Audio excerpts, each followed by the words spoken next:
Absolutely. Well, thanks everyone for being here. We're honored to have Tim Pool here tonight. He's an independent journalist who got his start back in 2011-12 covering Occupy Wall Street here in New York.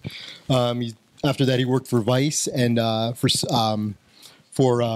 Fusion TV. I'm getting confused between Subverse and Fusion TV, and now he's running a few different YouTube channels with a few 100,000 subscribers. So I think we kind of just wanted to get started in talking a little bit about your career and how everything got started. So how did that happen? You just decided to film Occupy Wall Street? What precipitated that? It's the perfect collection of everything I've done with my life. Traveling around, and I actually did nonprofit work. I was fundraising for nonprofits, so I became a fairly effective communicator, trying to convince people to donate to various causes. I grew up with some friends who were active in like hacking, building computers. So in like 2010-ish, probably in 2010, coming into 2011, it was actually near the end of 2010, I met a bunch of hackers, started hanging out with these people, and they were very active in the hacktivist scene. And the primary motive was making sure everyone has access to information. So piracy was really big. WikiLeaks was getting a ton of attention, and it was really funny because I remember we had this calendar at this hackerspace that had Egypt for, I can't remember what month the revolution started in Egypt, or the protests. And I remember we were looking at it like, wow, that's so hilarious. You got this calendar, it's got Egypt on it, and there's like the Arab Spring's happening. And then all of a sudden they got sucked into a bunch of activist groups that were actually facilitating internet for various Arab Spring countries. So for one reason or another, I ended up leaving LA. I was in Los Angeles and went to Virginia. And that's around the time Occupy Wall Street started. And so my friends, all these hacker dudes, were like, what's happening? You should go check it out. And then my brother came. I remember my brother came in one day and was like, did you hear a bunch of people are trying to storm Wall Street? And I was like, no, but that sounds interesting. I think I'm going to go do that. And it was $20. I was going to buy a round trip bus ticket because I was in Virginia. And then I thought about it and I'm like, I shouldn't buy it round trip in case I want to come back early. And so then I bought a one-way ticket and I ended up staying in New York basically forever. And it's actually just, my intention was to collect information, share it. I disagree with a lot of what the protesters were their beliefs were very identitarian at the time. And so that confused, and I was like, man, these people are weirdos. But for the most part, I was kind of like, it's cool to film what's going on. And I was, always a rather lefty protester type. Maybe not protester type, but the hackers are all about freedom of information, anti-authoritarian. So I was like, I'm going to film this. The police were beating on people. They were heavy-handed. They were pepper spraying people. But my camera filled up, and so I figured live streaming, is the best way to do it, because then the footage is stored on the internet, on the various websites. I can film indefinitely. The quality's lower. And then somehow people started finding it and sharing it. And it was actually an interesting phenomenon was that you were uploading it to YouTube? No, Ustream. Live. Okay. Yeah, I wasn't doing any YouTube stuff. So it was just live. And it was an interesting phenomenon that would happen. The activists would share the stream when it benefited them. And that ended up benefiting me. So, something would happen where, you'd have a protester, say, throw a bottle. They wouldn't tweet the link out. As soon as the police responded, they would tweet the link out, police are beating protesters. Right. And then my stream would, right. It's when I'm streaming, I couldn't see who was sharing what. Right. But it was later on that, I would see their tweets and know what they were doing. And you said something in one of your recent interviews, how some of these protesters would get mad at you for not selectively covering things. Yeah, I was threatened several times. So there was a space nearby, Zuccotti Park. It's it's the Deutsche Bank public pop space, privately owned public space. And one day, one of the activists came up to me and said, "Hey, come with me. I want to talk to you real quick." And I was like, "Sure." We went outside, so you have the, what street is Deutsche Bank? Is that on Wall Street? Yeah, I think it's on, I'm not sure. I think it's on Wall. I don't know. But there's a back entrance. Yeah. But there's a back entrance where it's more of an alley. Right. And then he started saying things like, why are you filming us when we do these things? And I said, because it's happening and people want to know what's happening. And he said, only film the police. And I said, I'm just filming everything. And he was like, right, but I'm telling you, only film the police. And I no, I'm not going to do that. Right. And he said, if you don't stop, we will stop you. Right. And I was like, okay, have fun. And then I was physically attacked 3 times throughout the next, few weeks or so. There was actually a bunch of really crazy things that happened because they had these facilitators. And sometimes they were just, you know, any old regular person of varying size, shape, background, gender. But a couple of them were big dudes. And a couple of them told me, listen, man, you should probably stop filming, you know, just people are getting upset. And I'm like, get out of my face, you know? Right. It was some crazy stuff. Those people were, you know, and it's one of the interesting things to me is that there's a lot of people who criticize me today saying, oh, they're claiming that I've changed my opinions to cater to a certain audience. And there's articles from 2012 where I'm saying the exact same things I say today about the black bloc, Antifa like types who are smashing windows. I'm like, these people are physically attacking me. You think I haven't been opposed to them since I've started doing this? It's like, it's a weird narrative, but I guess when my opinions are so tepid, they have nothing to really latch onto. No, it's funny. Like, I don't make YouTube videos where I'm like I clearly oppose the regressive identitarianism type stuff, but I'm not saying anything as overtly snarky or direct or mean as, say, like Sargon had in the past. So they have nothing to say, you know, Tim Pool is this. What do? They have to lie. They have to take things out of context. You know, someone's trying to take, like, there's been various incidents where a lot of these activists have taken me reading quotes and tried to snip it to make it seem like, or you know, another really important thing that we're seeing, you know, I'm kind of going off on a tangent, but there's cultural context to statements too, outside of the conversation. So you can actually hear a full conversation and not understand the cultural context of what changes it. So I'll give you an example. There's a video they share where I say, I do not trust the New York Times. Okay, and I go into great detail, and it sounds like I'm saying the New York Times is disreputable or something, when in reality, the actual context of the conversation was that at the time, a news story had come out with a competing narrative from another mainstream organization, and the question was actually more along the lines of, which would you trust, ABC or the New York Times? Right, you're picking one of the two. And so I'm like, I do not trust the New York Times, and then they take that and cut it and say, look, here Tim is more willing to trust InfoWars than the New York Times, and I'm like, but anyway, I digress. Yeah. But just to get back, so your stuff from Occupy Wall Street is going viral. What happened next? I know a couple years later you were working for Vice. How did that happen? Actually, almost immediately after the coverage from Occupy, I was featured in a bunch of magazines. Some television networks had picked up my stream and were airing it globally. And so I had book deals, like this really, really big company. I'm not going to say who they were, offered me a book deal. They wanted to basically slap my name on a book, have a ghostwriter put it together, and then they could be like, oh, we got the guy from Occupy. Okay. And I was like, sure, I'll do a book. Here are my demands. And they were like, no. And I was like, later. I got offered like hosting spots on like networks. And I basically said no to everything because it was a flavor of the month. You know, there was this big boost of press. Everybody wants to get attached to it, and I'm going to avoid that and try and just do my thing and prove that I can do what I'm doing, and I'm going to forge my own way. And it was actually just after that I did an interview with Vice, and the editor-in-chief said, after we finished, he goes, I'd ask you to do something exclusive with us, but I'm pretty sure you'll say no. And I laughed, and I was like, yeah, probably. I was like, see you later. But it was a year later, after I had done all of this, you know, on-the-ground independent work on my own, that's when I reached out to a few companies, and Vice was one of them. And then it was 6 months of negotiating because Vice didn't want to do news. They never did. And so 6 months later, they agreed to have me go out and report. And it was actually, it's actually really complicated. I'm sorry, what year was it? 2013. 2013, okay. So it was the end of 2012 I started talking to them. Sure. And then it took until June of 2013 for them to say, like, okay. And the first thing they said was basically like, here's an envelope full of cash. We bought you a ticket to Turkey. Good luck. And then, like, I can't remember exactly what happened. I think it may have been, like, after the first day of reporting, they sent me an employment agreement. Yeah, so I think it was kind of like, why should we hire this guy? And they had some people at Vice being like, you got to hire this guy. And they were like, yeah. And then after I covered the Gezi Park protests and shattered a bunch of viewership records, they were like, what do you want? Yeah, and I was like, all right, let's do this. So were you then working for Fusion at the same time, or was that successive to Vice? So I left Vice and then went to Fusion. Okay. Yeah. Right. And so what you're doing your own thing. What at this point? What led to that? And what was your experience generally like working for Fusion and Vice? Were there any limitations that you found? Yeah. Fusion was terrible. They've since turned into a blog.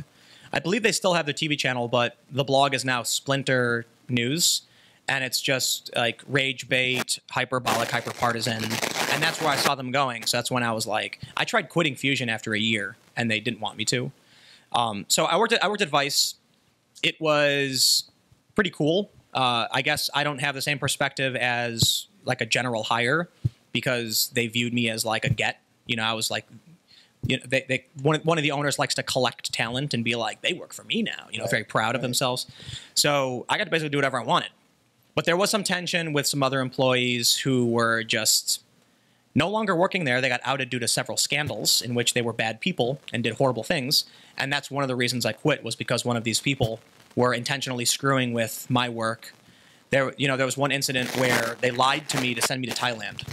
There was a film crew working on a Thailand story, and when this was back in the I believe it may have been 2014, early 2014, when the royalists and the anti-royalists were like fighting in the streets and stuff. And I was like, should we cover the story? Is Vice already doing it? And this guy says, no, actually, yeah, you should do it. And we'll set up a budget and we'll send you out there. And then I got there and found they had a crew there for 2 weeks already. So I was essentially just sitting in a hotel room with nothing to do. Okay. And I was like, this dude is doing this on purpose. You know, and then he accidentally CC'd me on an email where he was saying that I was like a what did he call me? He called me can I swear? No? Oh, he called me a bullshit artist. Okay. And it was like everything I had done had been successful. Right, we went to Brazil. We had like 1 million hits. We went to Ukraine. We got like 1 million hits. We kept doing these stories that were huge for Vice, and they were covering all this breaking news before anyone else. And then he had the nerve to like insult me. Vice is a very hard place to work because at the time it was very cutthroat. You know, everybody wants to get ahead. Right. So they're going to step over whoever they have to get it. It wasn't true of everybody, but there were some people who were clawing their way to the top. And so I just got sick of it. The last straw was when first Ferguson happens. And it was one of the first days of Ferguson. 2014, yeah, right? Yeah, so this is almost August. And maybe I think it was the first week of August. I sent an email saying, we got to go. We definitely have to be there. This is happening now. And it was really early before everything kicked off. And they said, we'll talk about it later. I was like, nope, bought my own ticket. I was like, I don't need you. You're in my way. I'm buying my own ticket. And I went. Right. While I was there, they provided me with no resources. So the people they sent kept screwing me over.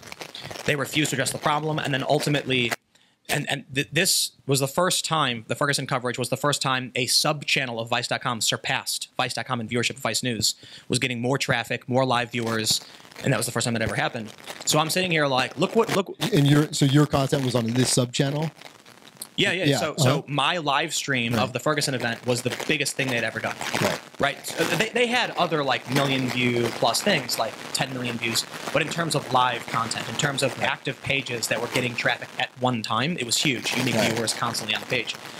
So here I am, like getting messages from people in the office being like, holy crap, Vice News just took over Vice.com as the #1, because Vice.com was the portal, basically. Right. So now this channel was getting way more traffic. I was getting followed by celebrities. I was getting messages from some people. Like, there's some rock stars that I've known my whole life were messaging me like, you're amazing. And I was like, whoa, this is crazy. Everyone's following my coverage. And then I looked at the support I was getting from Vice, and I wasn't getting any. And they were actually trying to compete with me. It was the weirdest thing. And so something fascinating happened. This other crew that was there that was essentially competing with me. This is another Vice crew? Yeah. Who was supposed to be supporting me, ended up going off on their own and competing with me instead of working with me. And so it got pretty contentious. So look, I'm a relatively calm and rational person. I called and said, I don't know what's going on. They've stopped shooting for me, so I don't know what we're doing. Then the people in the office were like, what are you talking about? They said, you don't want to work. I'm like, what? I told you I need a crew. So the other person was apparently like misleading them. And then finally, the editor-in-chief was just like, you know what, we're done. Everyone come home. And I said, okay, I'm out. Like, if you're not going to support me, why am I here? Right. They insisted on staying. We went from something like 50 to 70,000 live viewers one night to the next day when that crew took over, 300 viewers. Okay. And I was gone. Right. And it was that, so that was like a Friday. At some point, we hit Friday. I think that was like Thursday or Friday that happened. And then that following Monday, I quit. Right. And just like dropped it.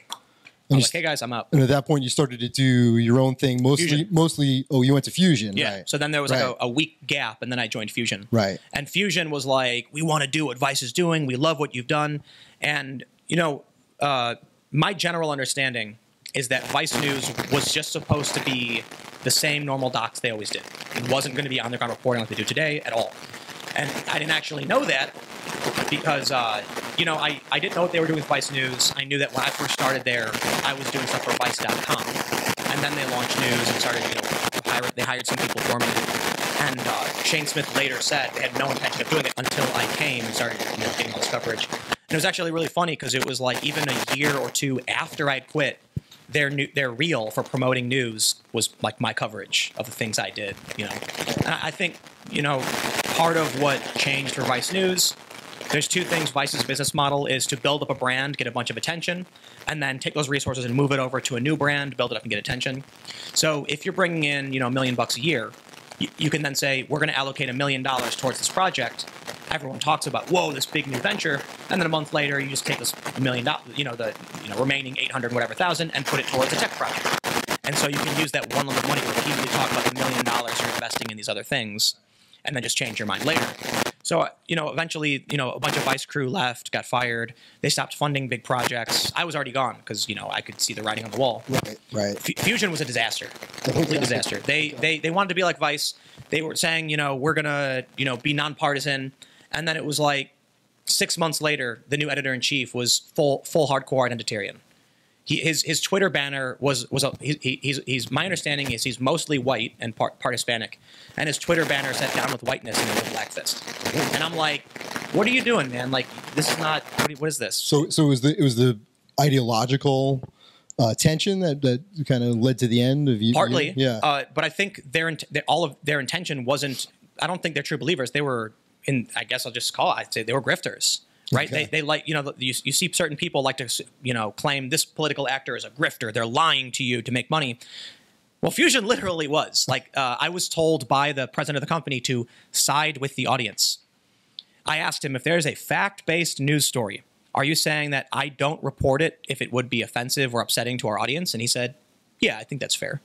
And he reiterated this at a massive meeting with like 40 people when we were going to cover the political conventions. Someone asked, in 2016. Yeah.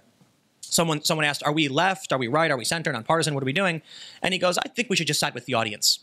And that was code for the marketing team and the consultants said, young people are progressive, therefore progressive is what we push. Right. And I'm like, how do you side with the audience on who threw a rock? Right. It's really simple. If Antifa throws a rock and you want to side with the audience, you say, I didn't see anything. And so I was like, I'm not going to do that. So when certain stories would come up, they eventually just had me I had my own budget. I was getting paid a ton of money, and I just did whatever I wanted because these people were very dead set on hiring identitarian types, pushing this rhetoric, and I wasn't. So then about a year later, I went to the president and said, why am I here? Maybe I shouldn't be here anymore. And it was, well, wait, let's figure things out. And then a few months later, instead of figuring anything out, I got a massive deposit into my bank account. And I was like, well, I think they want me to stay, and this is supposed to make me happy, so we'll see what happens. And then when my contract came to an end, I got a call saying, we're not gonna renew. And I was like, yeah, that's about right. I was tried to quit a year ago, but now you can see where they are. They basically just laid everybody off, and it was so predictable too. When they still had several hundred employees, they all decided to unionize. And I had friends there, and I was like, I'll tell you exactly what's going to happen. Okay, I'm not telling you what you should or shouldn't do, but I will tell you, if you do vote to unionize, they will fire all of you apart. And they're like, no, that's absurd. And then that's exactly what happened. It was shortly after mass layoffs, the company changed its name, shrank itself down to a skeleton crew, and now they write snarky headlines that insult conservatives or moderate liberals. Right. So I think that explains how you ended up doing your own thing as you are now. Yeah. You said you haven't taken a day off in 2 years. You make 6 videos a day. And now I'm trying to figure. I know you have. So do you have 6 different YouTube channels? Because I know you've got. Well, you have the Tim Pool channel. Yeah. Which is I may be flipping the two of them. There's Timcast and Tim Pool, and one's sort of like media analysis, and the other one is what you call your rants. And then you also have the Subverse channel, which is like more kind of like feature pieces. Like you did something about the whole Brett Weinstein, like an extended kind of thing with Brett Weinstein. And a year and a half ago, my main channel, which is it's so annoying what YouTube did. The channel is youtube.com/Timcast. But because my name on Google Plus was Tim Pool, it made the channel called Tim Pool. And then it made my other channel, which is Timcast News, called Timcast. Don't ask me why. It's really confusing for everybody, but whatever. It works, I guess. So initially, Tim Pool was just me. And it was like some days I would talk about a comic book story. I did one video a year ago about the movie Death Wish and user ratings. I would never do that today. What I eventually started doing was segmenting off, so my main channel became very overtly political commentary and interviews. There was some on the ground stuff, you know, a couple months ago, but now it's increasingly becoming more about. I don't want to say it's less journalism. It is. It's definitely way more commentary. But my main channel, the focus is, like today, the AFL-CIO came out against the Green New Deal. So I say, like, I have a 1-minute intro explaining it, and the structure typically is, here's the story, here's some important context, here's my opinion. So it's heavy on news, then analysis, and then opinion. And I try to do like a general news analysis and keep it rather tepid, don't go too off the rails. But because of that, I'm not going to talk about, say, like the Captain Marvel thing, right, on my main channel, even though I did talk about Death Wish a year ago. Now on my second channel, I have room to just turn the camera on and just talk nonstop. Right. So I do 5 videos on the Timcast channel, 1 video on Tim Pool, and right now we're at Monday through Thursdays at 7 p.m. on Subverse. The intention with Subverse is now, there were certain videos I did, like I did a video about a month ago that was straight news on Venezuela. I basically looked at the issue of one of the generals defecting, and there's almost no opinion at all. It's basically just reading news reports and breaking down the current story of Venezuela. But now I'm moving those to Subverse so that the Subverse brand can be more straight news and, as I describe it, boring. So if you like boring and someone just reading, like, you know, stories, I'm filing like paperwork to incorporate, investing resources back into Subverse, and the goal is, you know, my main channel is my commentary on the current state of politics, things I like talking about, so it's become, you know, fairly Tim Pool biased. I'm certainly focused on like why I don't like identitarian left and extremism, which includes the right, but typically because we have the extremists, you know, coming into Congress and stuff, I'm more concerned with that. And then Timcast can be literally anything. Like today I talked about Facebook ads. You know, Elizabeth Warren got her ads banned. I talk about Captain Marvel a lot because that was a big issue. I talk about video games sometimes, and sometimes I talk about politics. So Timcast is kind of just like runoff. For things I want to talk about that don't really matter. Right. And I just like want to rant. the blog, kind of. Yeah, exactly. Or the, it's just or the like vlog my column of thought. If you want to hear my thoughts on random issues. But it still ends up being fairly culturally political. Right. You know, video games are political. So yeah. Well, I think we want to get into some of the juicier topics that you've commented on. I think most everyone here is where you were on Joe Rogan actually twice in the last 2 months, I guess. The most less than a month recent time you were on there with Jack Dorsey, who's the CEO of Twitter, and Vijaya Gotti. Am I saying her name right? I think that. Yeah, she's essentially like the general counsel of Twitter, more or less. Yeah, and she handles. And I mean, I'm pretty sure the rules came from. So her. yeah, so we want to get into talking about that. I'm gonna pass the mic over to Rock. Okay. This is, I guess, the part that everyone has sort of been excited to get to. For a little context, and we'll talk about Twitter in the specific, but Twitter and a lot of these questions and commentary will sort of be a proxy for the tech industry at large. But particularly with Twitter, just a little context about Twitter, their first profitable quarter was fourth quarter 2017.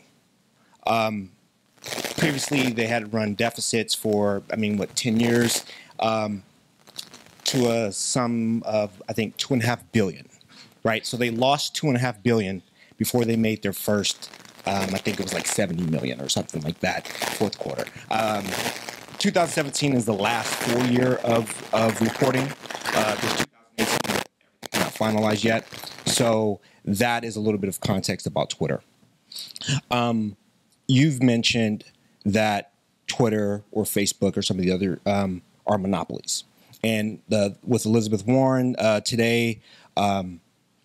I guess putting out an ad saying, you know, we should break up Facebook or something, and they took it down, and I guess it's since come back up. Yeah.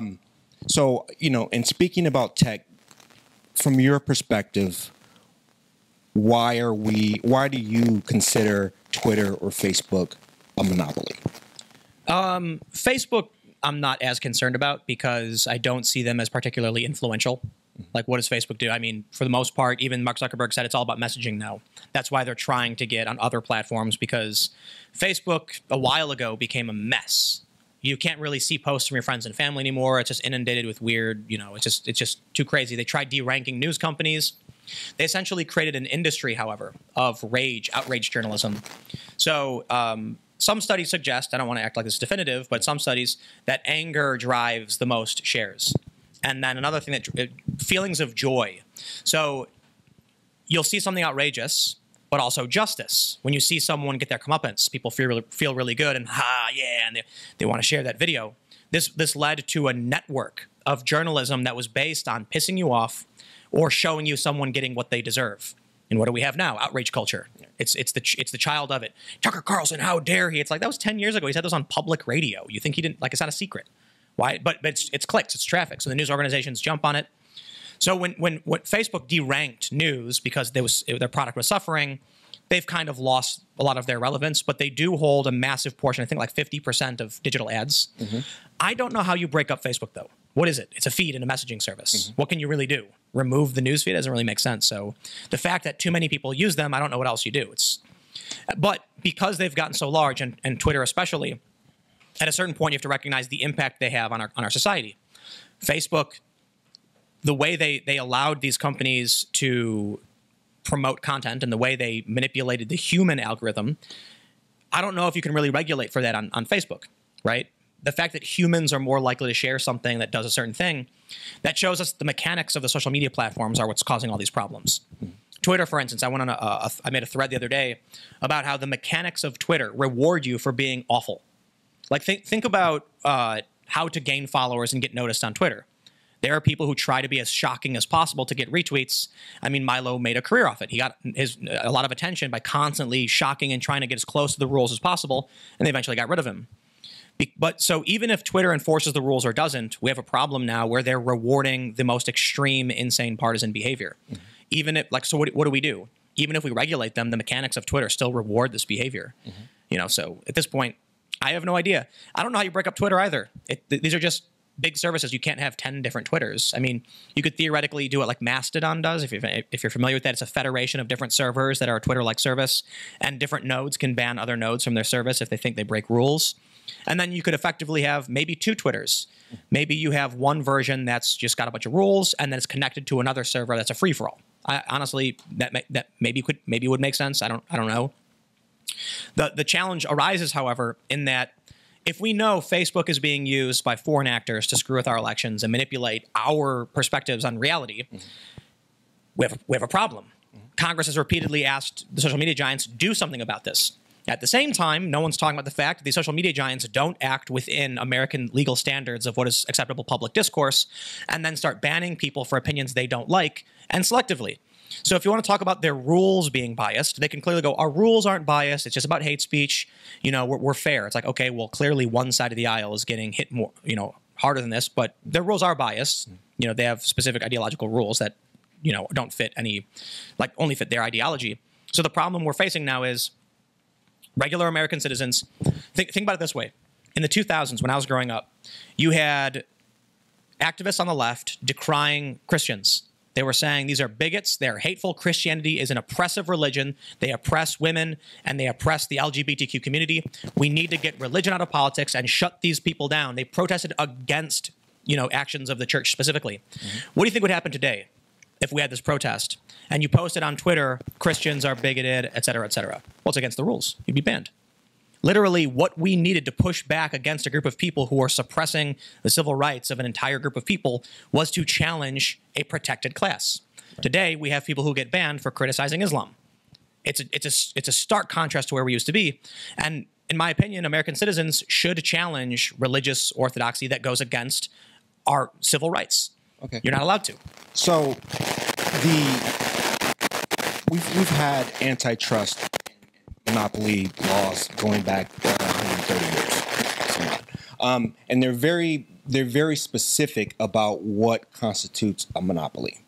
When you're barring people from barring suppliers from supplying other competitors, barriers to entry into the market, there are a list of things. Not included, explicitly not included, is the use of a product through sheer popularity, features that they have, and everything like that. So there is a specific definition for monopoly and for antitrust. Again, how does something like Twitter, with the different competitors that they have, Facebook, Instagram, Gab, Reddit, whatever. How does, because it's not just you, and I don't mean to just harp on you, but you're a guest and an expert in this. How does, we're saying Twitter is a monopoly based on the definition of how a court can come and break up a company. How does Twitter qualify to be broken up? Well, I don't think they do. Okay. I don't think they're a monopoly either. I think they've, in a sense, so the way maybe I wasn't clear on this on the podcast, they've monopolized public discourse to a great extent. It's not something you can buy. It's the fact that politicians and journalists use this to send a message, and if you restrict someone from that, that's the town center. Like I mentioned, foreign actors use it against us. That's not something you can buy. That's just community. Right. So in that sense, I'm not saying there's antitrust laws would come after them. Certainly there are other, you can use Gab if you want. Sure. It's an issue of, if we're going to protect our elections and we're going to tell these companies that they need to be regulated to protect American, discourse, well, then the rules they have in place are going to come down. So how do we balance, sort of our civil laws and the way we discourse with each other with the private, the private decisions of a corporation? It was very famously said, corporations are people, and that is, from a technical sense, the way the law looks at a corporation. It has sort of, rights as a person, which also has their free speech, rights of association. How do we balance the two? Because again, Twitter is just barely breaking. They're not even really breaking even. They're still, The only thing, honestly, the more I think about the issue, I just see Twitter completely just collapsing. In the past few months, they reported that their monthly active users have started to decline, so they switched the metric they're using down to daily active users. Their goal being the people who are on the platform, get them to tweet a little bit more, and it looks like your numbers are going up when they're actually going down. At least that's how it's been reported. It sounds like they're trying to fluff, make the investors happy. What do you do? Twitter is influencing our elections. It absolutely is. It's influencing our journalists who write about Covington, who get people sending death threats at kids. There have been numerous stories that have cycled through Twitter because, I was just talking to a journalist and I said, why was Learn to Code news? Why was a hashtag from a small community news? It's because journalists, well, they're narcissistic in my opinion, so they write about themselves. And when they got targeted, they wrote a story about themselves. Why would NBC publish a story about Learn to Code? Like, no one in America cares. It has nothing to do with anything happening in this country, but they're obsessed with themselves. So Twitter has a big impact. So here's what I think is going to happen. Eventually, some politicians are going to get wise that their constituents are being barred. During congressional testimony, a Republican showed a brand new account being created in Washington, D.C., and all the suggested accounts were Democrats. And he said, what's going to happen then if someone signs up in D.C. and they only see Democrats? Well, guess what? Republicans are shut out. That's what keeps happening. And Jack Dorsey was like, oh, that's a mistake. That shouldn't happen. Yeah, it's a lot of mistakes. They keep happening. The people who work for the company are ideologically biased. Some of their rules are ideologically biased. They default to recommending Democrats. Republicans are going to get angry, and they're going to say, we want regulation, and they have the Senate, and they have the executive branch right now, and it's only a matter of time if we're having this conversation, if Joe Rogan is.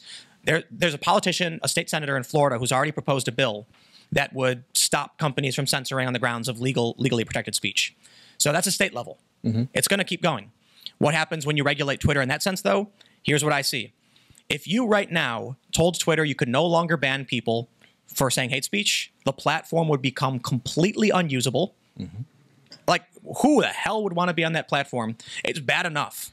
Right. So it becomes useless, and I just see it collapsing. So, yeah, and this is sort of the last question I'm going to touch on this.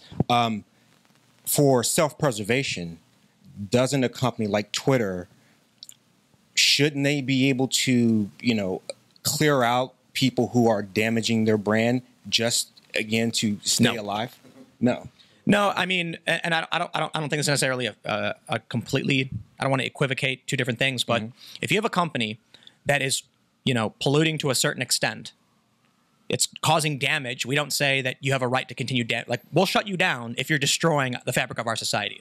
So when you look at something as tangible as pollution, we can be like, the amount of waste you're creating is beyond, you shouldn't exist. And we're going to tell you you can't. And your company will end. You have no right to protect yourself in that regard. Sure, you can try and mitigate. If you can't mitigate, the mitigation itself is creating the pollution. It's creating the muck in our public discourse. Okay. But what happens when you get rid of that mitigation? It gets worse. So if the company is destructive to society, they shouldn't have a right to continue destroying society. And that's true for all social platforms. Okay. So I just want to add. So, right, it seems like there's almost no choice for them. Either they mitigate or they don't. Each one is a bad scenario. Oh, they could change the mechanics. But at the same time, Twitter, they've already established themselves as essentially a digitized version of the public square. So, I mean, they seem so integral. If it disappears, is something else going to just come in its place? What happens? Smaller, different networks. I mean, think about what Twitter is. It's been recreated how many times because it's so absurdly simple. But I think one of the things that Twitter might be able to do is get rid of likes and retweets. You follow people that you know about and you like. It's I don't know if that's the right solution, but I can look at Instagram. Does Instagram have this problem? Not really. Why? Because you can't retweet. There's no reward for being awful. Right. So a lot of what Instagram sees is beautiful sunrises and people like hiking through the mountains, things that make you see the photo and you're like, oh, that's nice. And you click the hashtag. They absolutely have memes. There are meme channels that post inflammatory stuff because people like seeing that and they find it in search. But it's so much slower than Twitter because Twitter rewards you. So maybe it's the retweet mechanic. Right. People are building themselves up and causing this pollution. But honestly, I don't know if they have a solution. I think maybe the platform is just fundamentally flawed at its core of what it is. Sure. So my next question is, getting back to the impact in the real world, because as citizens, we are afforded certain rights. They're listed. They're on paper. You can look it up. So how does being banned from Twitter impact or curtail the rights that we were, either born with or, took an oath of citizenship? How does Twitter impact or, again, curtail the rights that it takes away your ability to participate in public? And I'll give you a real-world example. Occupy Wall Street took place on private property. It's called a privately owned public space, also the Deutsche Bank thing. And it was ruled that if you have a private space but it's open to the public, you cannot remove legal protest from that platform. So unfortunately, for those who want their free speech, Twitter is protected under Section 230 of the Telecommunications Decency Act, which grants them immunity from liability even if they remove offensive content. So now they curate what is or isn't acceptable. They've effectively got special protections that you don't see in the real world. Occupy Wall Street, if Occupy was operating under the same rules, they would have been crushed in an hour.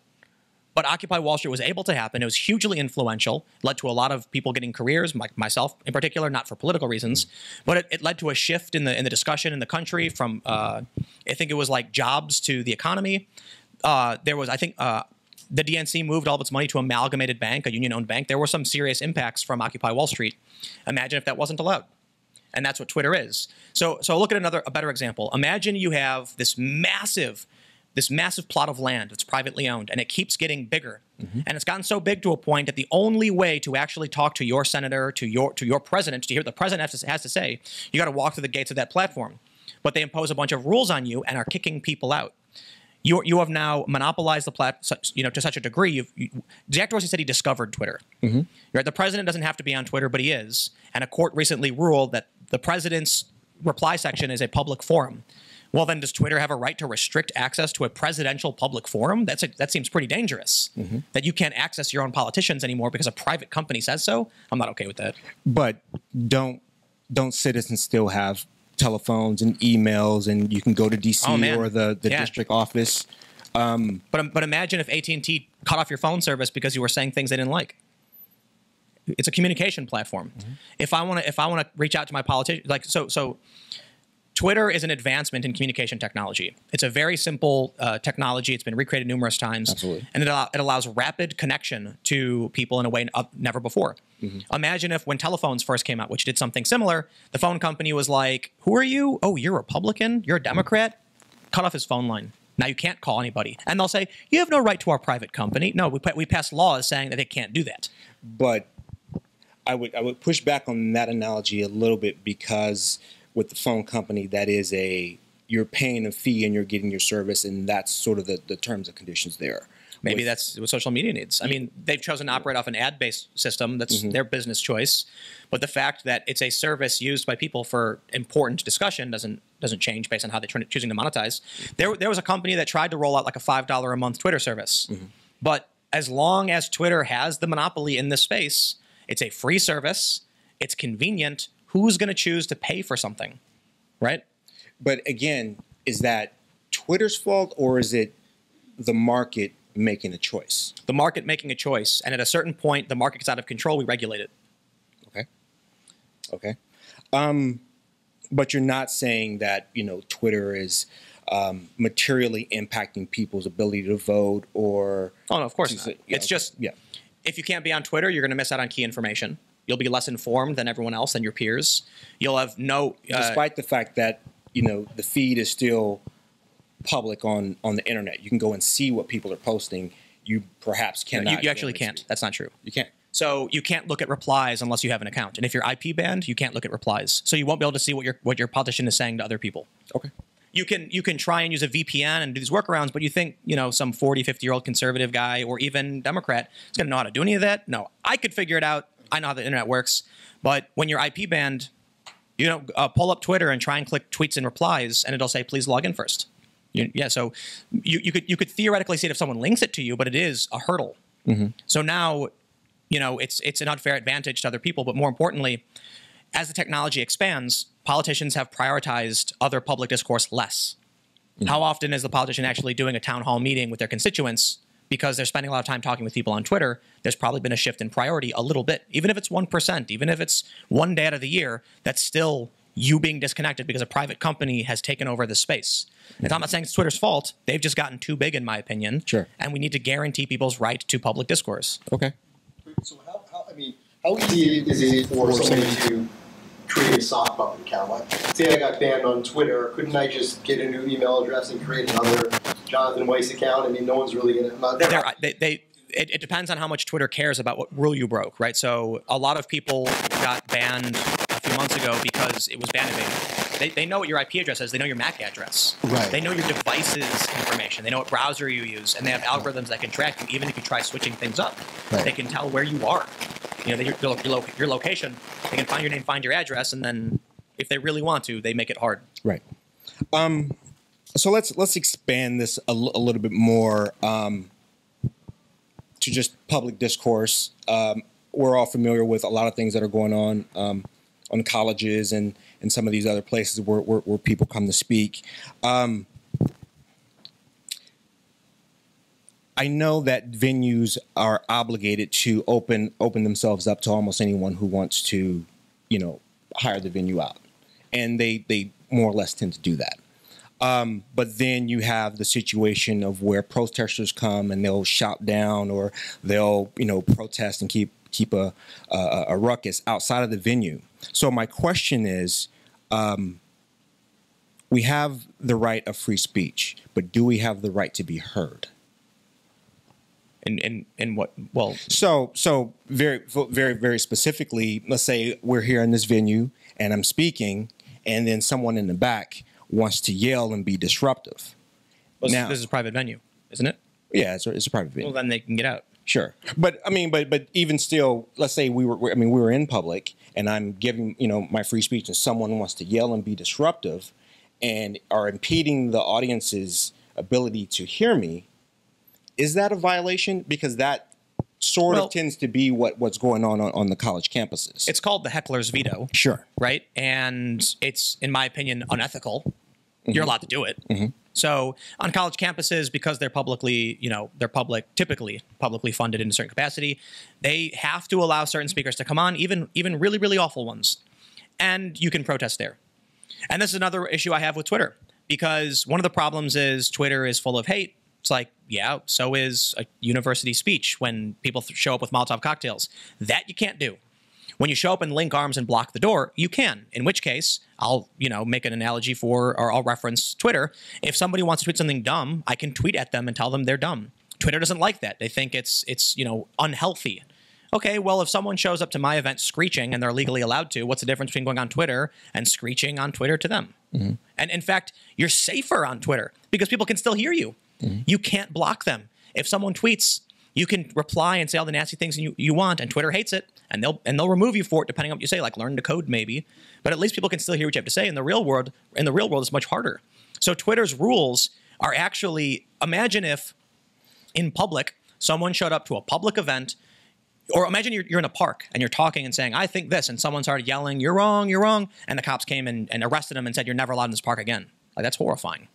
So just, moving away from Twitter specifically and just more in general, this idea of free speech. Every time, someone is not allowed to say what it is that they want, or again, the heckler's veto, or someone, gets banned, we're like, okay, that's a violation of their First Amendment rights, even though the First Amendment is specifically between the government and individuals. I never said it was a violation of First Amendment rights. Not you. I'm saying in general. This is sort of the context of the conversations that are. I actually, I'm fairly certain the conversation is typically misconstrued to be about the First Amendment when it's about free speech. And that's sort of the question that I want to pose to you is, how are we, what is the proper definition of free speech? Because we do have this very technical, as laid out by the Constitution, which is extremely specific, but in our public discourse,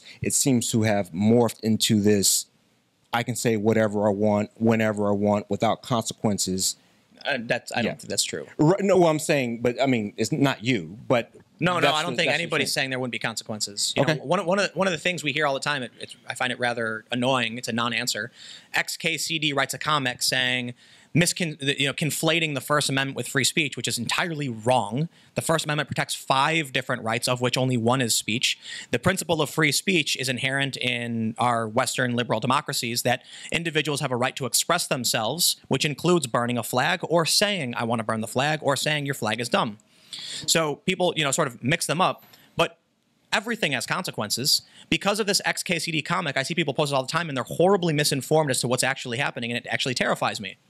It blows my mind when people are like, freedom of speech doesn't mean freedom from consequences. I'm pretty sure the dude who stood on the street corner holding up a sign with a dead baby on it understands you will react to that sign. Mm-hmm. Like, if I kick a soccer ball, I understand there will be consequence to that action. There's literally nothing in this world that has no consequences. So it seems like it sounds like they're saying something, but they're not really saying anything. And then when I actually look at the debate, I don't see anybody on the free speech side saying there should be no consequences. It's almost like you say, hey, people should be allowed to express themselves freely, lest we fall into an authoritarian state. And then someone says, but what about the consequences? You wouldn't be free from those. And it's like, no, you're right. I understand that.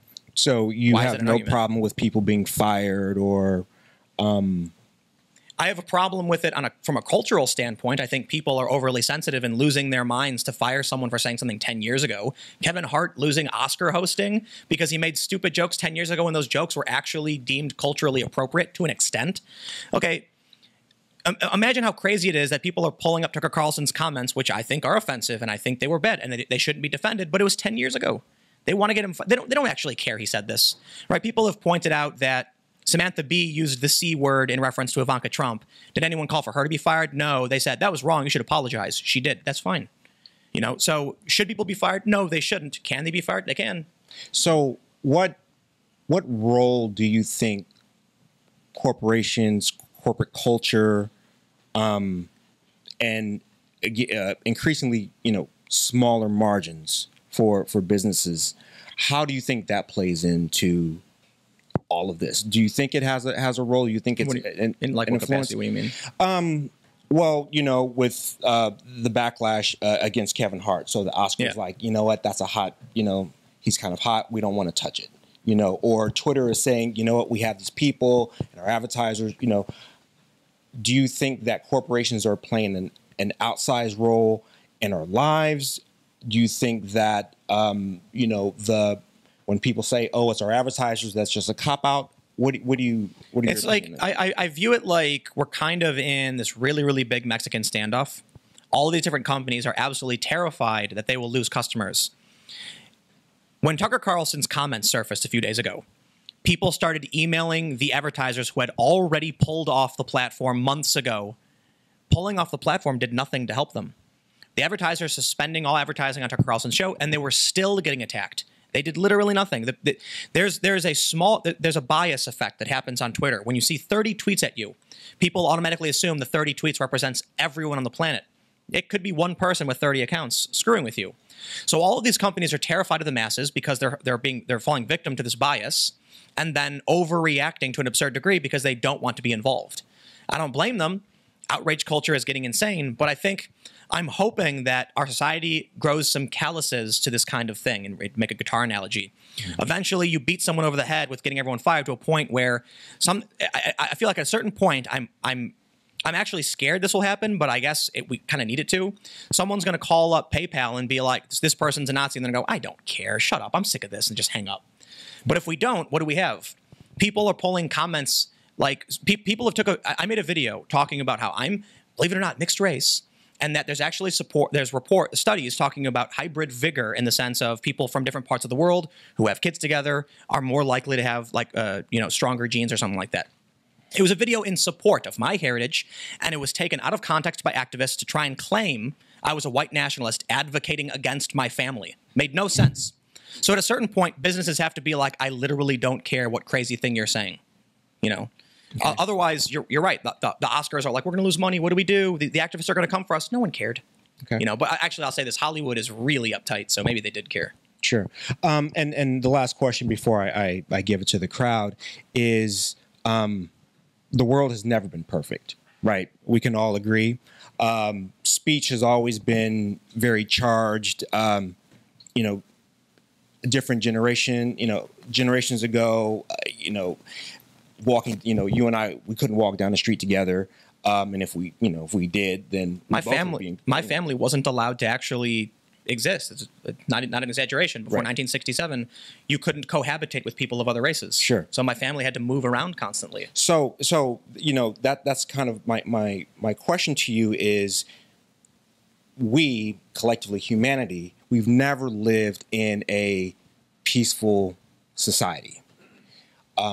So aren't we just experiencing our turn? Isn't this sort of just more of the same and our angst a bit misplaced? I don't think the angst is misplaced, but you're right. It is our turn. Mm. Every culture, every society has their fight.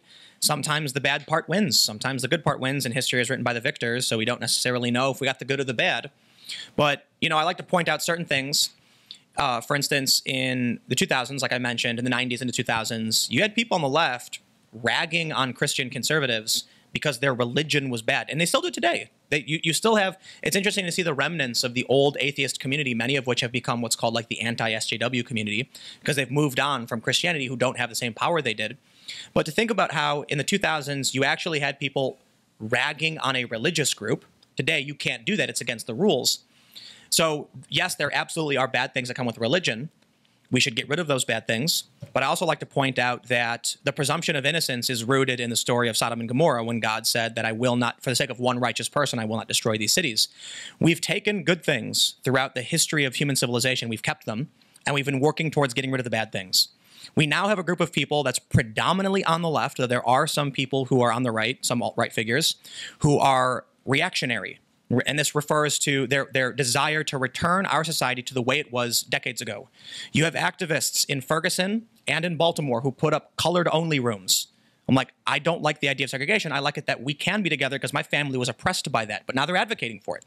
You have people who want to strip back our freedom of speech, which is, in my understanding, I could be wrong, but I believe our current iteration of freedom of speech comes from a Supreme Court ruling that took place in the late 60s. We didn't always have the right to say what we wanted to say. They want to regress these things, regressive left.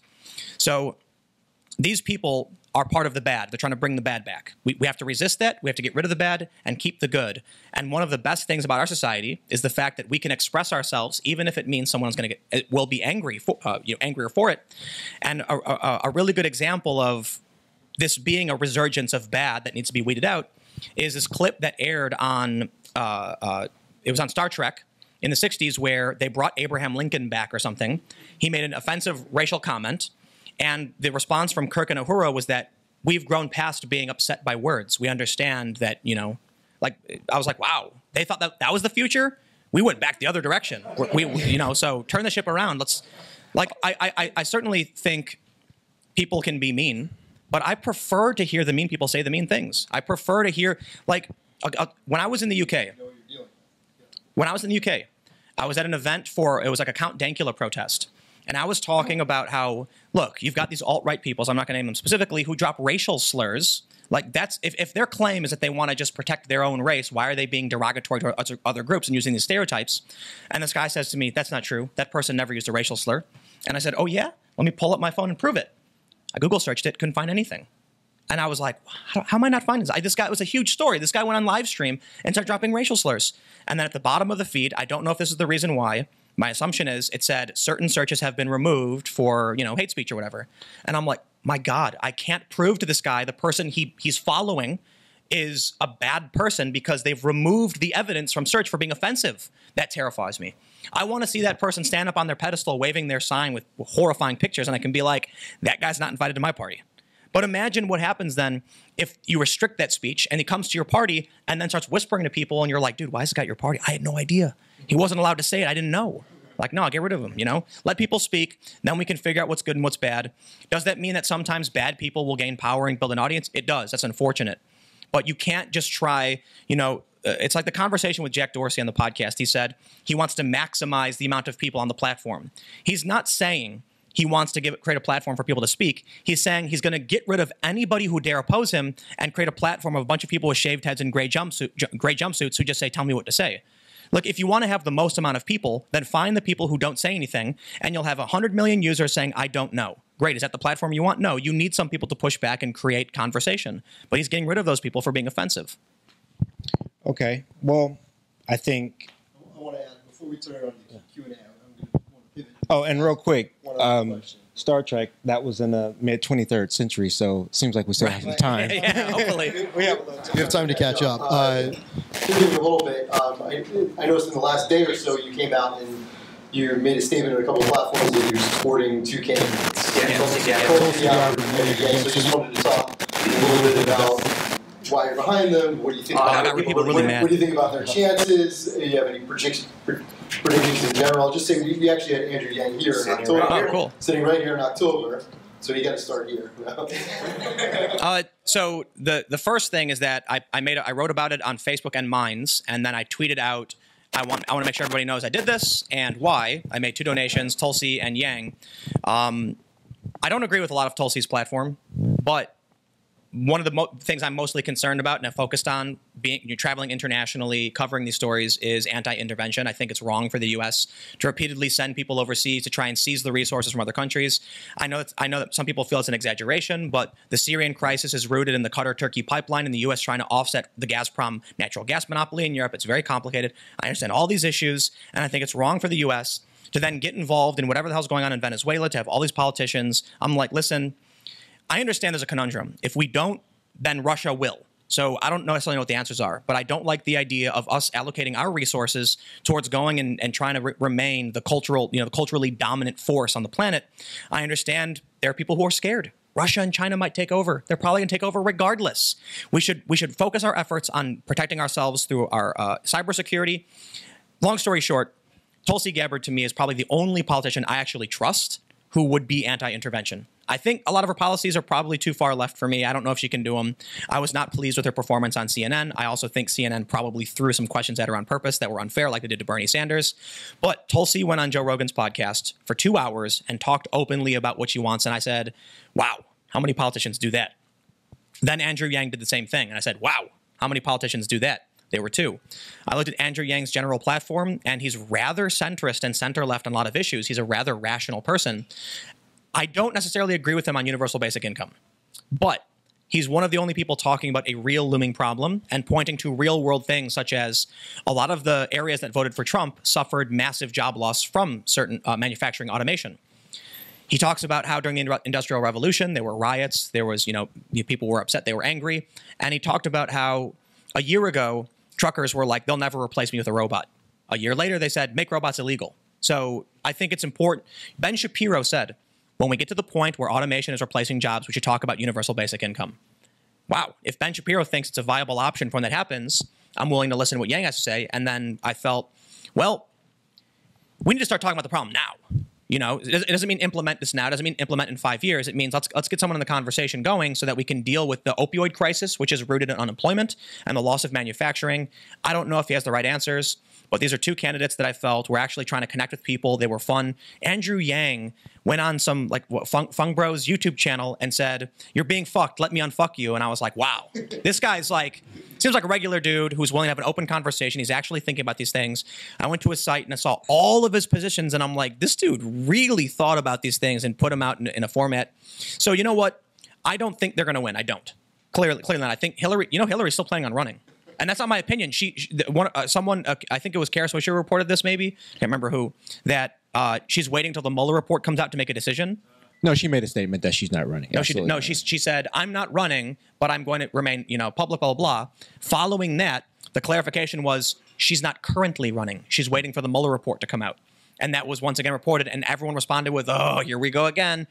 I think the only reason they're doing this back and forth thing is to test the waters. Put a toe in, pull a toe out, see what people think.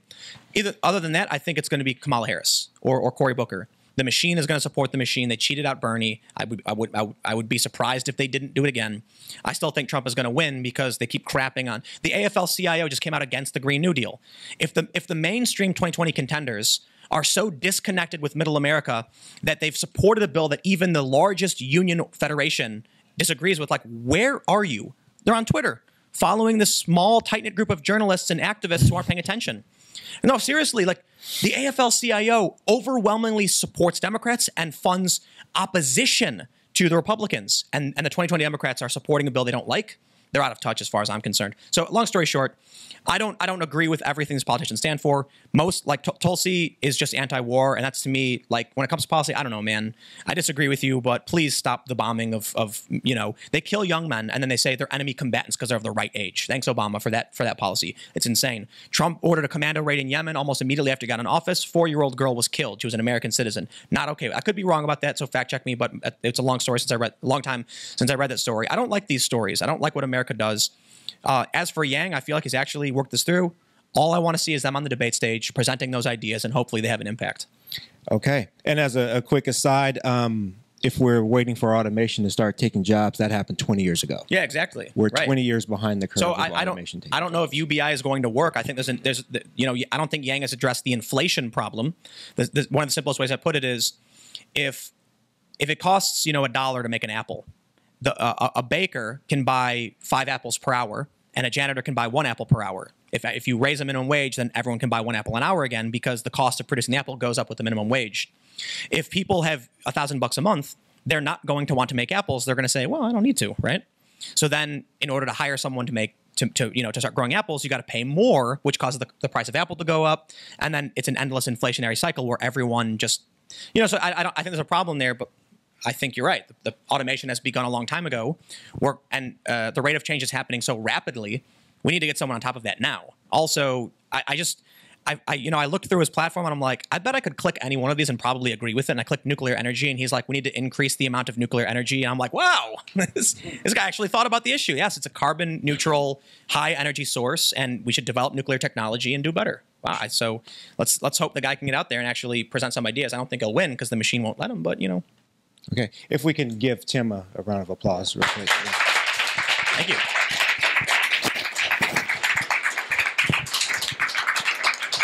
I'm going to take President's veto and ask a question, and if you can raise your hand, I'll pass it around.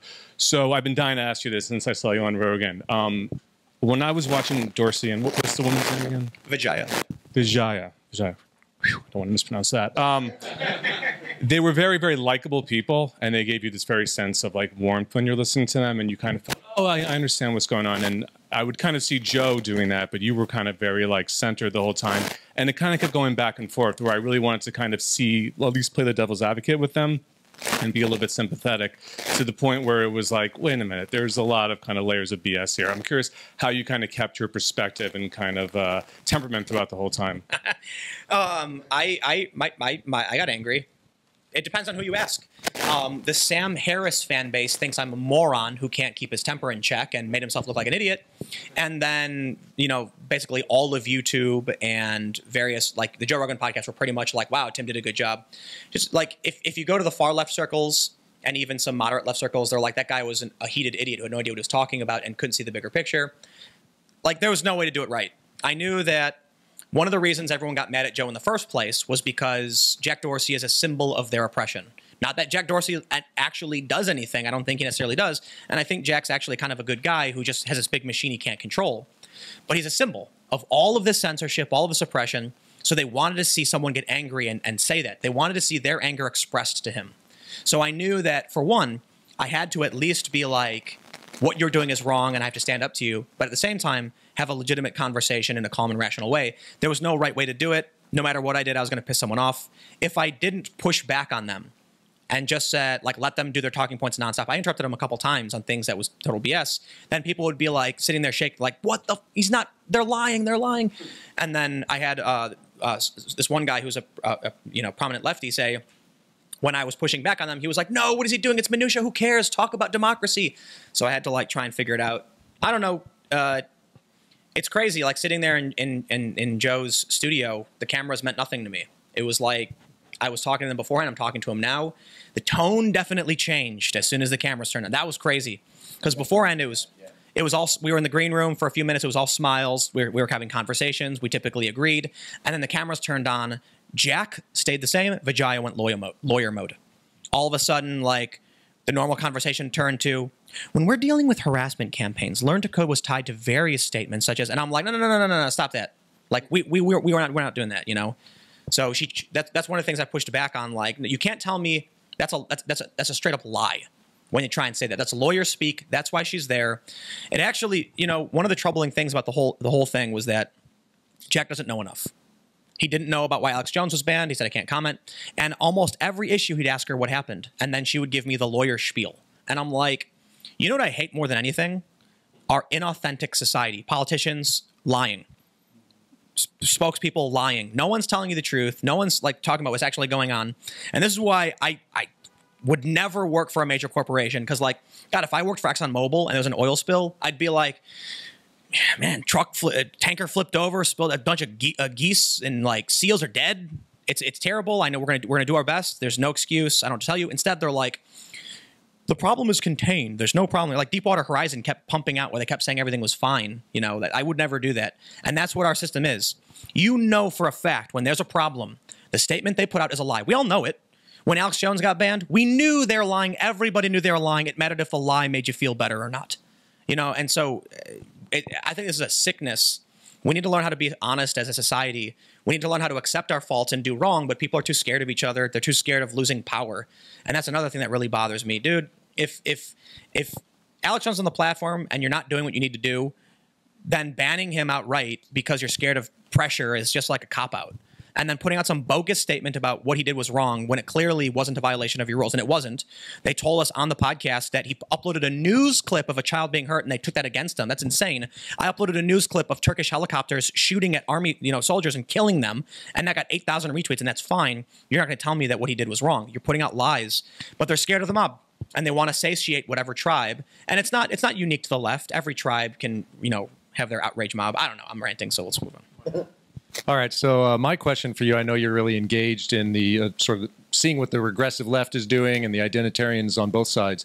I'm curious, there seems to be kind of an upswell of people beginning to speak out against that, finally, in my opinion. But I'm curious, from what you're seeing, what are some of the most influential up-and-coming people or organizations that seem to be sort of opposing that, right? You've got Rubin Report is a classic one. There's just a number of groups that are I don't know. I mean, I don't know. I don't really follow a lot of other channels or content. Colette, maybe. Yeah. Really? Wow. Yeah, it's like, we need honest, open dialogue. We need to accept that not everything is perfect. Sometimes people get upset, but you can't shut down offensive speech. So, every day I'm either confident or less confident, hopeful or mournful. And some days I feel like the world's about to end because something crazy happens. Like right now you've got college students demanding that a tenured professor be put under tenure review because he dared have the opinion that people should be allowed to have opinions. That's at Sarah Lawrence College. And I see these things and I'm like, man, it's getting crazy. But then the next day you'll hear about like, a professor standing up and saying no. And they're like, oh, maybe it's getting better. And yeah, I don't know. Yeah, sorry, I don't know. I'm not familiar with any. A one-sentence Star Trek joke before the question. Maybe the Democrats will end up divided between the Coms and the Yangs, for those who know. Sorry. Anyway, but the question is, it sounds like most people in the room are sort of agreed that basically you have to put up with social fallout of the things you say, much corporate consequences if it's their own private venue, but should resist legal governmental interventions. But I wonder, sort of in the middle there, does anybody know if serious lawyers have considered lawsuits on the basis specifically of shadow banning, which seems like it's arguably fraud and at least waste lots of people's protected time. under Section 230. Oh. Yeah, and yeah, they can do whatever they want. Basically, there was a court case in the 90s that said someone sued because someone posted a comment that was libelous. They said you can't blame them. It wasn't posted by them. And so basically Section 230 grants immunity to... Twitter argued in court that they have the legal right to circumvent civil rights law. They do. That's mind-blowing to me. I can't believe that. That we have a civil rights law saying that a business can't restrict access to a person based on their race, national origin, identity, age, etc. Yeah, when it comes to Twitter, Twitter could be like, you know what, we're going to ban all of this, race. They could do it. They're exempt. They can do literally whatever they want without anyone coming after them. It's mind-blowing to me. Actually, I think how that works is... Yeah, I actually think how that works is as long as a company satisfies the open accommodation of where at least everyone has the ability to sign up or to buy a product and everything. After that, a company has free reign based on whatever they feel like to get rid of you, not hire you, and everything like that. Nope. Yeah, but No, the company only has they only have the obligation, and it's actually very specific. These things are very specific. Restaurants, hotels, and sort of things that really affect people's ability to stay alive or to transit across the nation. Very specific to that, because obviously in times past those were the areas of a problem. But a company can refuse your service once you come in for any type of behavior or anything like that. It's okay.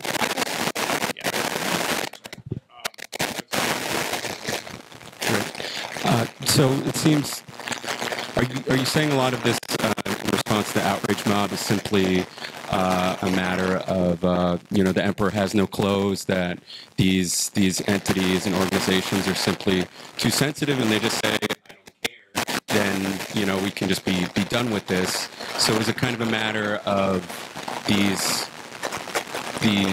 platforms just needing to get beyond that? And I guess it's just kind of ironic that Twitter's supposed to be taking this outside of legacy media and mainstream media, whatever you want to call it, but it seems that it's the same kind of elites who are sensitive to these same kind of ideological concerns. So how do we kind of get them out of that orbit?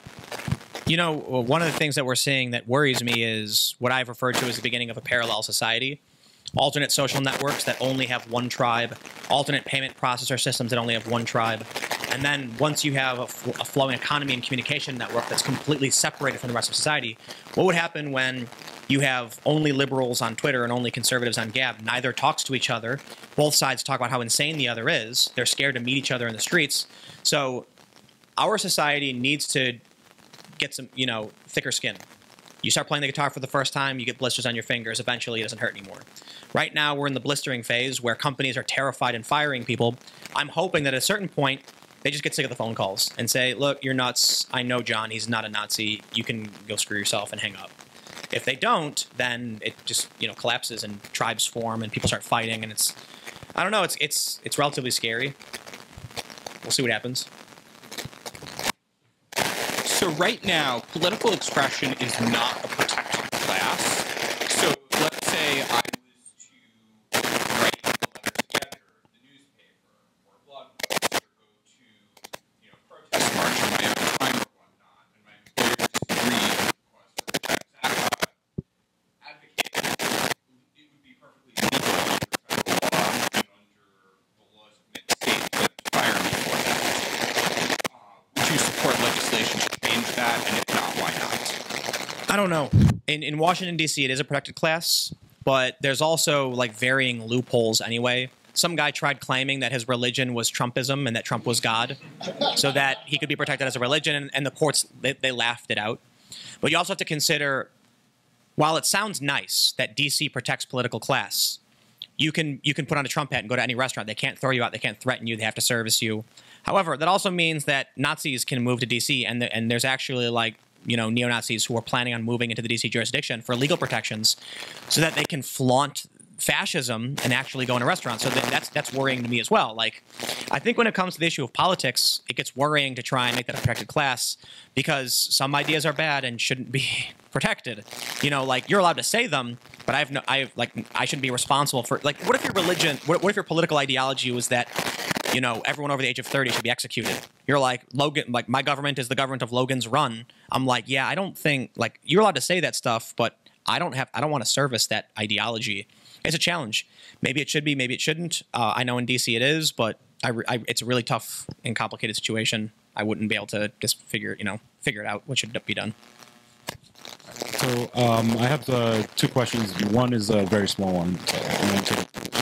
The first, it seems like more and more people are turning away from traditional media sources and turning towards alternative ones.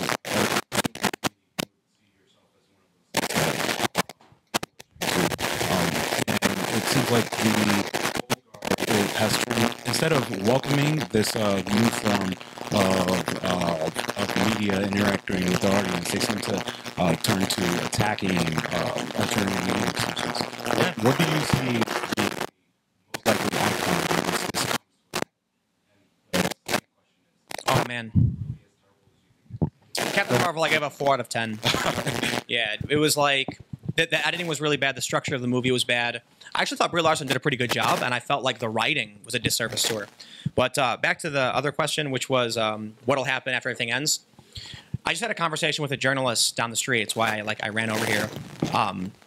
We were hashing out some like arguments over bias and media and stuff, and I said what I think is happening is that we have kind of like a maelstrom of all these journalists following each other, and it's getting tighter and tighter and spinning faster and faster, and the rest of society is not doing it, right? So at one point, all of society was this big whirlpool.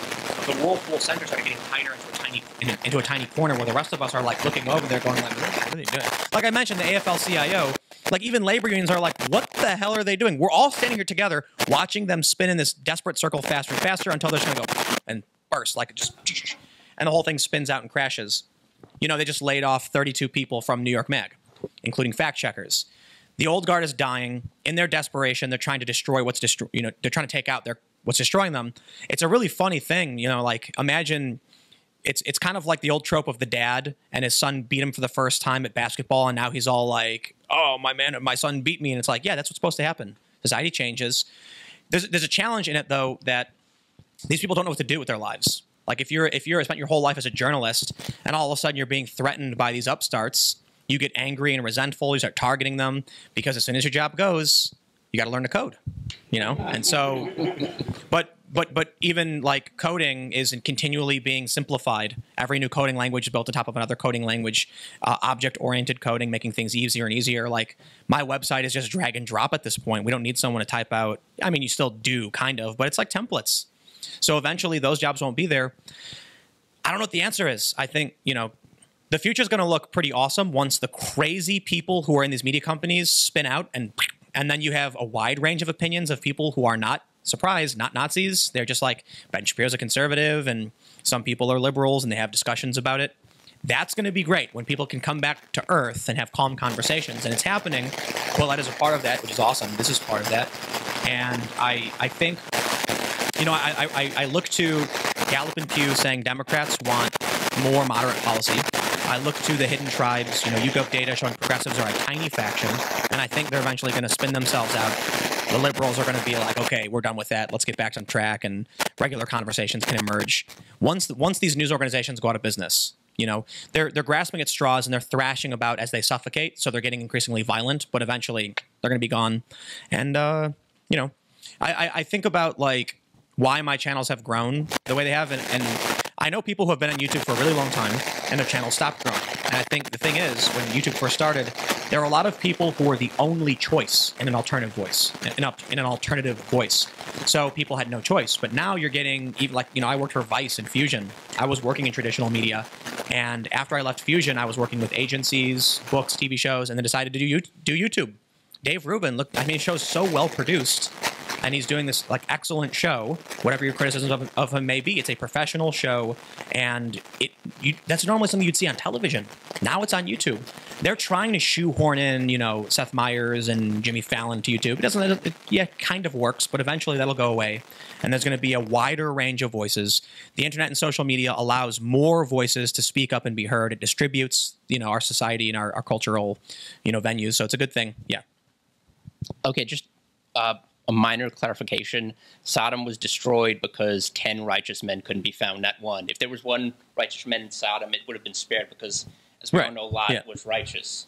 And that's one we'd like to emulate, who's a prophet in Islam, but most of us probably wouldn't. But there was one righteous man. Anyway, my question is, why do you think that government intervention regarding social media will help people who are seeking more free speech, especially considering the solicitous reception that Mark Zuckerberg and all of these tech martinets received when they testified before Congress? Wait, so why do I think it'll help people? Well, not help people, but help society. Or why would it be beneficial to people like yourself, who are seeking more freedom in this particular realm, Twitter and Facebook? Well, because Twitter restricts free speech, and the government can say, "Hey, you can't do that anymore," and then they would have to allow more different, more speech, more opinions. It's not so much the government telling them what they have to do, but what they can't do.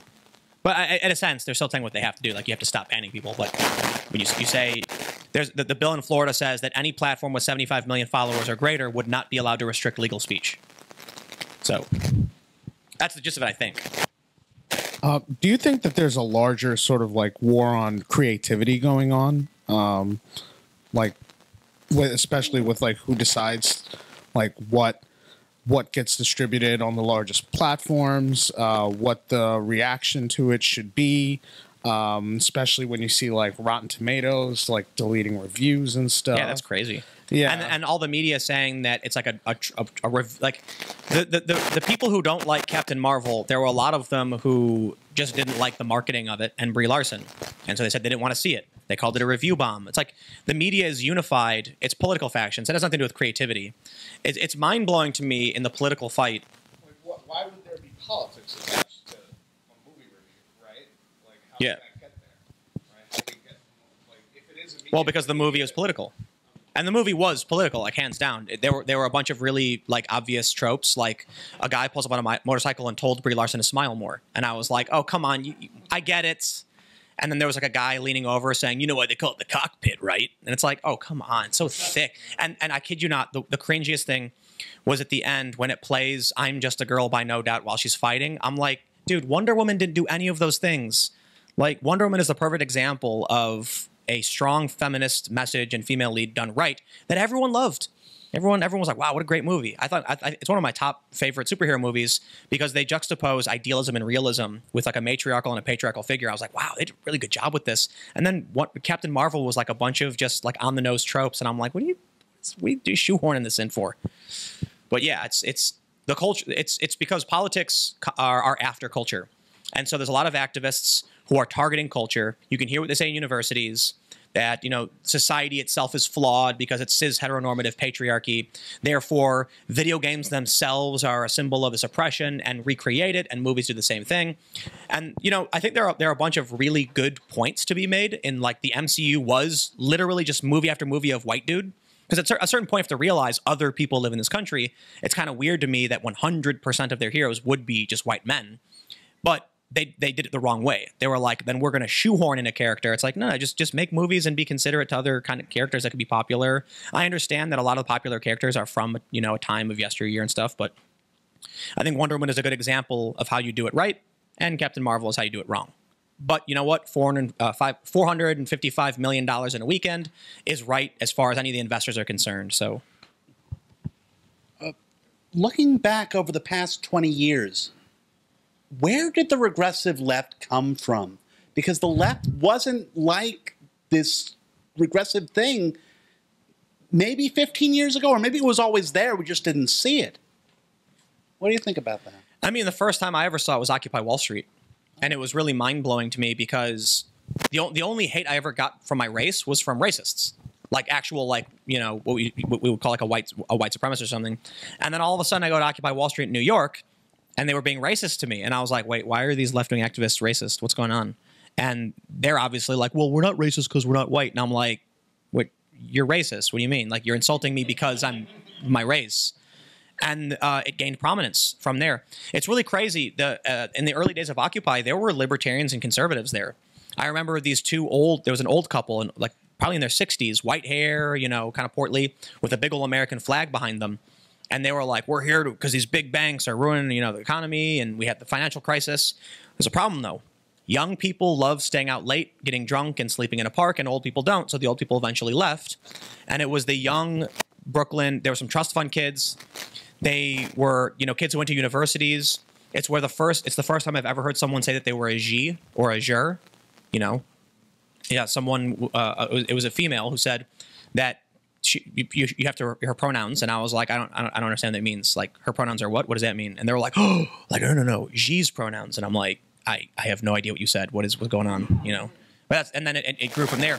There was a crazy thing that happened because I've always been like, how does that message, you know, how does that, what they're practicing, bring us to Martin Luther King Jr.'s dream that we'll judge people based on the content of their character and the color of their skin?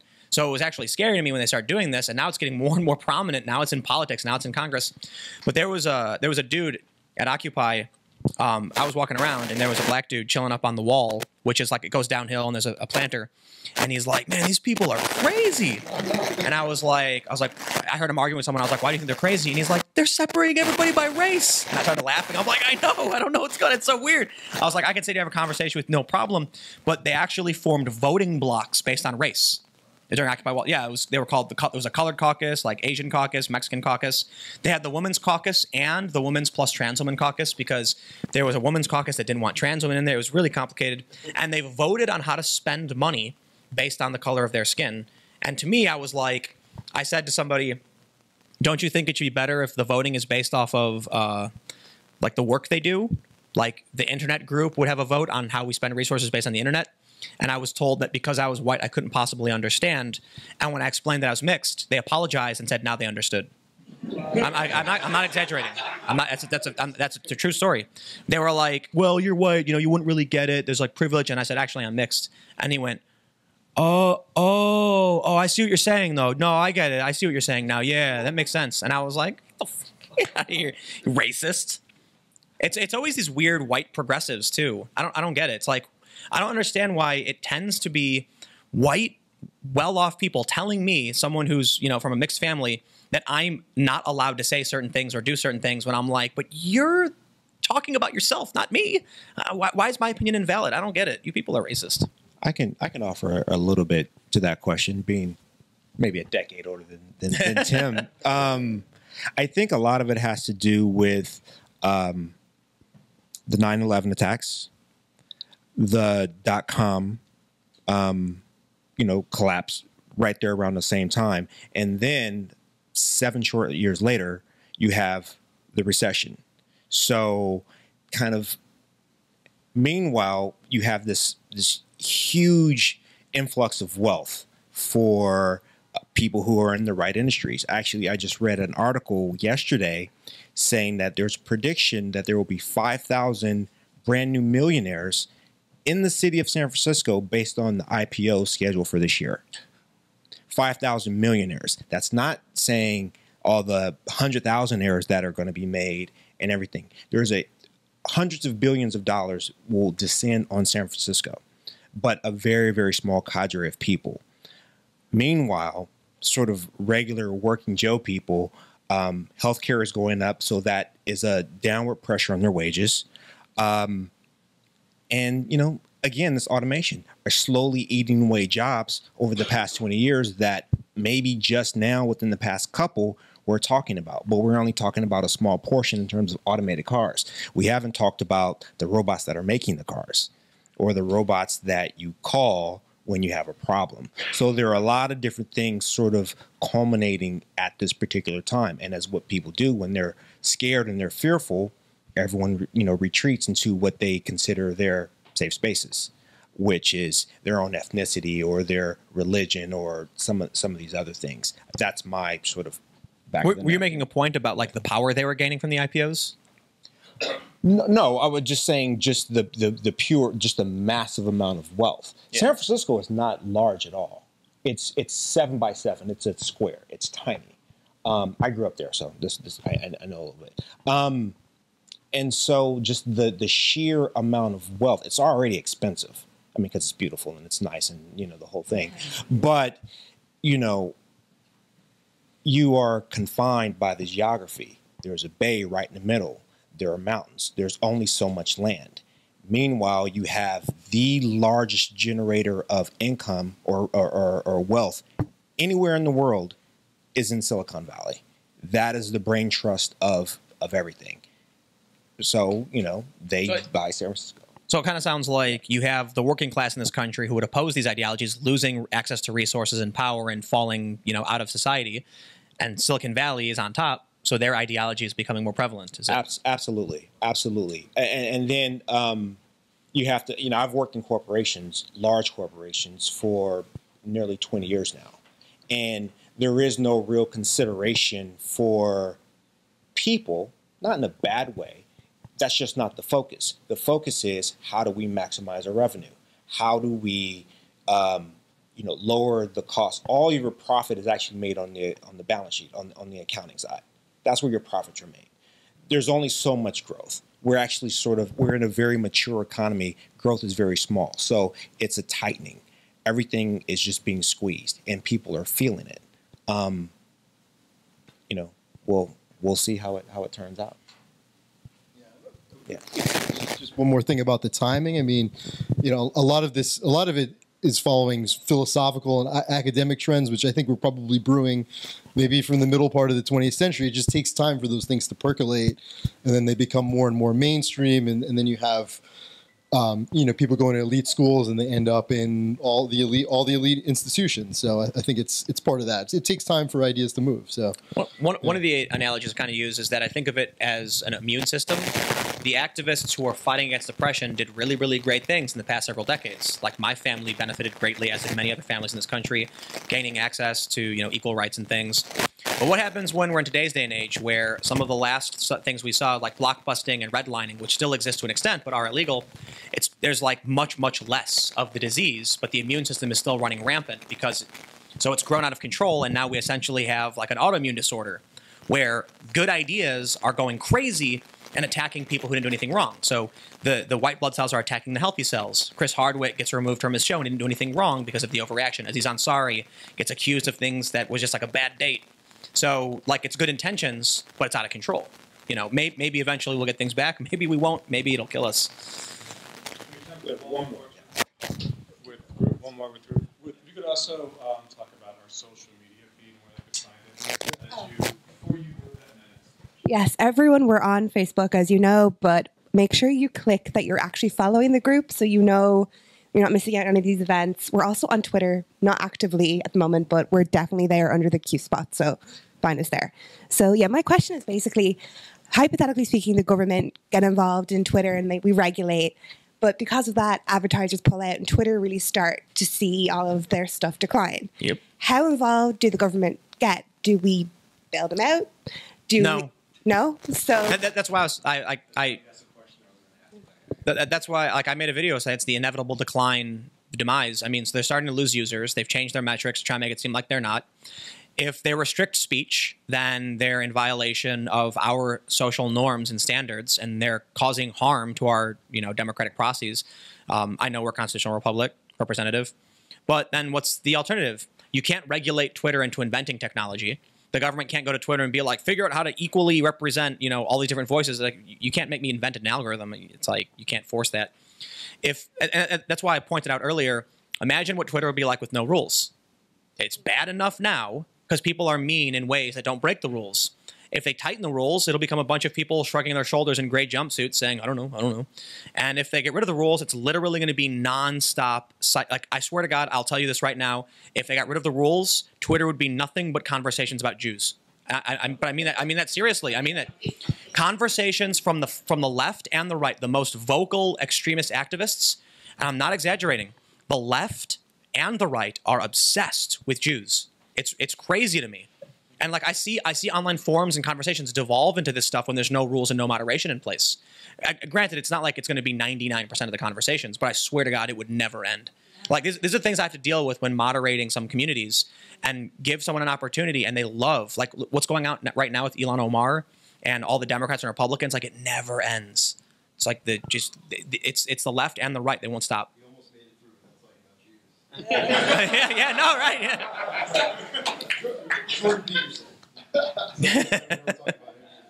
Jordan Peterson. yeah. With that, let's give him a big round of applause. Thank you.